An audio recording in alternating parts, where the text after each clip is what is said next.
بسم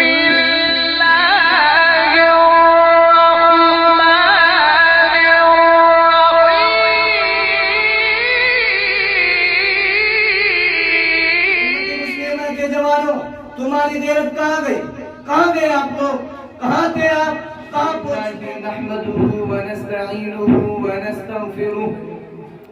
ونؤمن به ونتوکل علیہ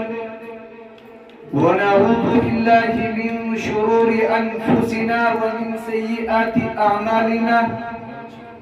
من يهده الله فلا مضل له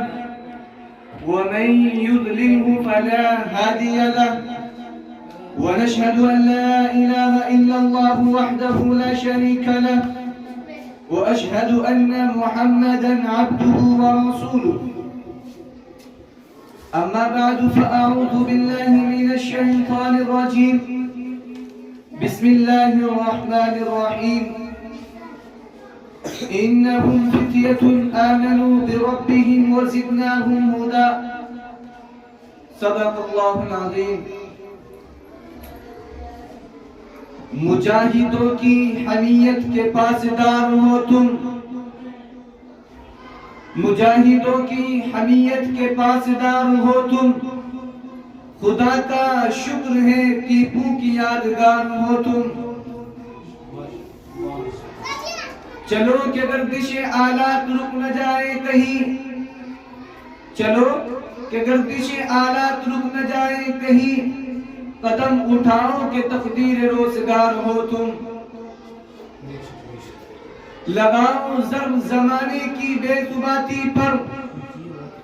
لگاؤ ضرب زمانے کی بے ثباتی پر،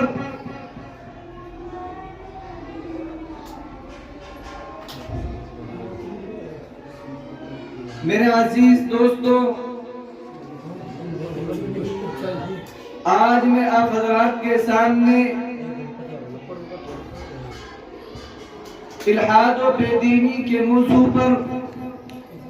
کچھ گفتگو کرنا چاہتا ہوں، اس امید کے ساتھ کہ آپ حضرات میری باتوں کو بغور سماعت فرمائیں گے اور ہم انشاءاللہ تبارک و تعالی ہم تمام ان باتوں پر عمل کرنے کی بھی کوشش کریں گے۔ میرے عزیز دوستو، آج مذہب اسلام پر ان نازک حالات میں چاروں طرف سے حملے ہو رہے ہیں، بڑے بڑے فتنے جہنم کے شعلوں کے مانند بھڑک رہے ہیں، قسم قسم کے ایمان سوز،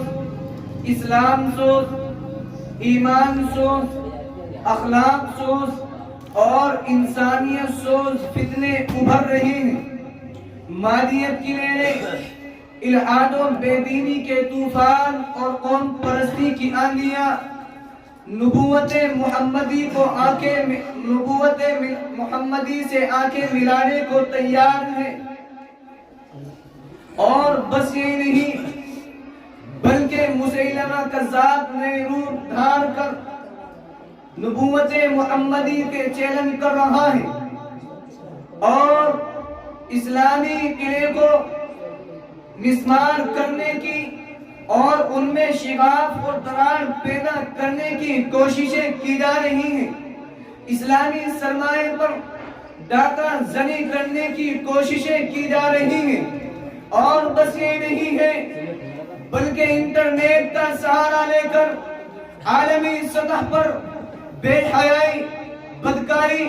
فحاشی اور عریانیت کو فروغ دیا جا رہا ہے، اور افسوس کہ دنیا ان شعلوں میں جل کر خاکستر ہو رہی ہے۔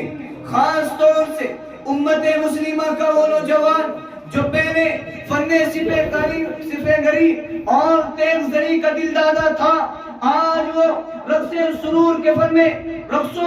کے فن میں کمال حاصل کر رہا ہے۔ وہ نوجوان جو پہلے خطر پسندی اور مہم جوئی کا قائل تھا، آج وہ خیر عافیت اور عیش و عشرت کا قائل بن چکا ہے، عیش و عشرت کی جد و جہد میں لگا ہوا ہے۔ وہ نوجوان جو پہلے خطرناک وادیوں اور سنگلاخ وادیوں کو اپنے قدموں سے روندتا تھا، وہ نوجوان بھارت ہو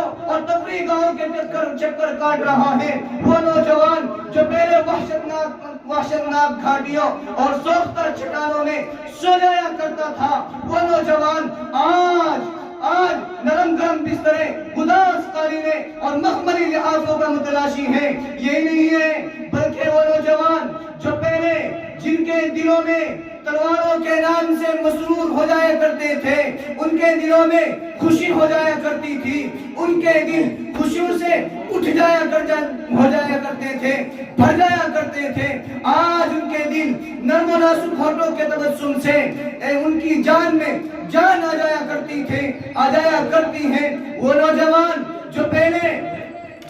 خنجروں، تیروں اور نیزوں سے کھیلنے کے عادی تھے، آج وہ زلفوں سے کھیلنے کے عادی بن چکے ہیں۔ وہ نوجوان جن کی نگاہوں کے سامنے کارزار کا منظر سمایا ہوتا تھا، آج ان کی نگاہوں کے سامنے فلمی تصویریں نظر آتی ہیں، ان کی نگاہوں میں فلمی تصویریں بسی ہوئی ہیں۔ جس کو اقبال مرحوم نے اس طرح کہا ہے کہ تیرے صوفے ہیں افرنگی، تیری قالی ہے ایرانی، تیرے صوفے ہیں افرنگی، تیری قالی ہے ایرانی، لہو مجھ کو رلاتی ہے جوانوں کی طرح آسانی، عمارت کیا شکوے خسروی بھی ہو تو کیا حاصل، عمارت کیا شکوے خسروی بھی ہو تو کیا حاصل، نہ زور حیدری تجھ میں نہ استغنائے سلمانی۔ اور نوجوان آج میں آپ سے پوچھنا چاہتا ہوں اور میں آپ کو بتا دینا چاہتا ہوں کہ ایک نوجوان وہ بھی تھا کہ جن کی ایمان کی پختگی، بلند ہمتی، اعلیٰ کرداری، حق گوئی اور بہادری کی مثالیں خود خالق کائنات اپنے کتاب العلم میں ارشاد فرماتے ہوئے کہتا ہے، انہم فتیۃ آمنوا بربہم وزدناہم ہدی۔ وہ نوجوان جب جنگ میں پہنچتا ہے اور اپنی نفسانی خواہشات کو پسے پش ڈال دیتا ہے تو غسیل الملائکہ کا تمغہ حاصل کرتا ہے۔ وہ نوجوان تھا کہ جب وہ نوجوان جو اپنی جوانی کی عمر میں شہر در شہر، قریہ در قریہ فتح کرتا ہوا سندھ کی زمین پر پہنچتا ہے، سندھ پر اپنے قدموں کو رکھتا ہے، تو مغلوب قوم اس سے نفرت کرنے کے بجائے اس کو پلکوں پر بٹھاتی ہے۔ امت مسلمہ کے جوانوں، تمہاری غیرت کہاں گئے آپ لوگ؟ کہاں تھے آپ؟ کہاں پہنچ چکے ہو؟ میں آپ سے پوچھنا چاہتا ہوں، اے امت محمدیہ کے دھڑکتے دلوں، اے امت محمدیہ کے رگوں کے لہو، اے امت محمدیہ کے سپاہیوں، تمہیں مایوس ہونے کی ضرورت نہیں ہے۔ آؤ اٹھو اور اپنے اندر پاکی سے جذبات لے کر، اپنے اندر ربانیت کا جلال اور جمال لے کر، اور اپنے اندر عزم و حوصلہ لے کر آگے